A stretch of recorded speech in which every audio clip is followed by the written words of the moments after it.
ከመንፈስ ቅዱስ ስለሚገኙ ሀብታት ሐዋርያው ቅዱስ ጳውሎስ እንደተናገረው በስመ አብ ወወልድ ወመንፈስ ቅዱስ አሃዱ አምላክ አሜን።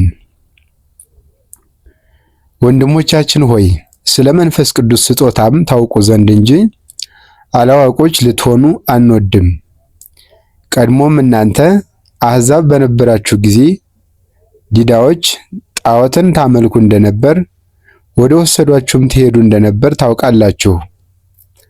ስለዚህም ማንም በእግዚአብሔር መንፈስ ሲናገር ኢየሱስ ውጉዝ ነው የሚል እንደሌለ በመንፈስ ቅዱስም ካልሆነ በቀር ኢየሱስ ጌታ ነው ሊል አንድስ እንኳን እንዳይችል አስታውቃችኋለሁ። መንፈስ ቅዱስ አንድ ሲሆን ስጦታው ልዩ ልዩ ነው። ጌታም አንድ ሲሆን ልዩ ልዩ አገልግሎቶች አሉ። ሁሉን በሁሉ የሚያደርግ እግዚአብሔርም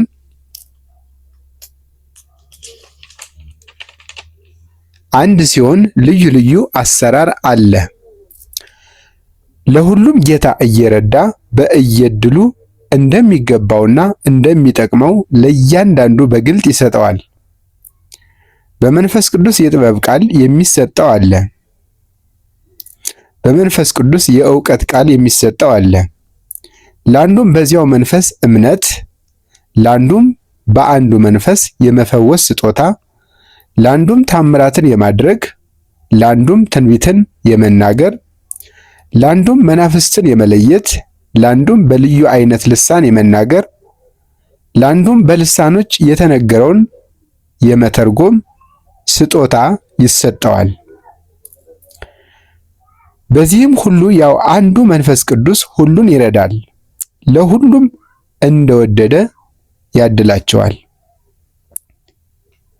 አካል አንድ እንደሆነ ብዙ የአካል ክፍሎችም እንዳሉበት፣ ነገር ግን የአካል ክፍሎች ሁሉ ብዙዎች ሳሉ አንድ አካል እንደሆኑ ክርስቶስ ደግሞ እንዲሁ ነው። እኛ ሁላችንም በአንድ መንፈስ አንድ አካል ለመሆን ተጠምቀናል። አይሁድ ብንሆን፣ አረማውያንም ብንሆን፣ ባሪያዎችም ብንሆን፣ ነፃዎችም ብንሆን ሁላችን አንድ መንፈስ ጠጥተናል። ሁላችን አንድ መንፈስን ጠጥተናል። ሁላችን አንድ መንፈስን ጠጥተናል። የአካላችንም ክፍሎች ብዙ ናቸው እንጂ አንድ አይደሉም። እግርም እኔ እጅ አይደለሁምና የአካል ክፍል አይደለሁም ብትል ይህን በማለቷ የአካል ክፍል መሆኗ ይቀራልን? ጆሮም እኔ ዓይን አይደለሁምና የአካል ክፍል አይደለሁም ብትል ይህን በማለቷ የአካል ክፍል መሆኗ ይቀራልን? አካል ሁሉ ዓይን ቢሆን ኖሮ መስማት ከየት በተገኘ ነበር? አካልስ ሁሉ ጆሮ ቢሆን ኖሮ ማሽተት ከየት በተገኘ ነበር? አሁን ግን እግዚአብሔር የአካላችንን ክፍል በሰውነታችን ውስጥ እርሱ እንደወደደ እየራሱ አከናውኖ መደበው። የአካል ክፍሉ አንድ ሆኖ ቢሆን ኖሮ አካል የት በተገኘ ነበር? አሁንም የአካል ክፍሎች ብዙዎች ናቸው፣ አካሉ ግን አንድ ነው። ዓይን እጅን አልፈልግሽም ልትላት አትችልም። ራስም እግሮችን አልፈልጋችሁም ልትላቸው አትችልም። ደካሞች የሚመስሉህ የአካል ክፍሎች ይልቁኑ የሚያስፈልጉህ ናቸው። ከአካልም ክፍሎች የተናቁ ለሚመስሉን ክብርን እንጨምርላቸዋለን፣ ለምናፍርባቸውም የአካል ክፍሎች ክብር ይጨመርላቸዋል።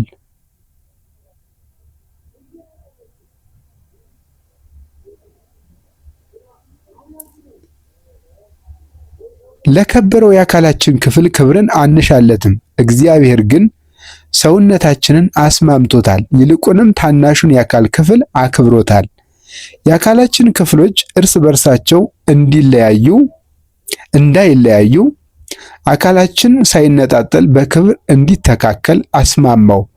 አንዱ የአካል ክፍል ቢታመም ከእርሱ ጋር የአካል ክፍሎች ሁሉ ይታመማሉ።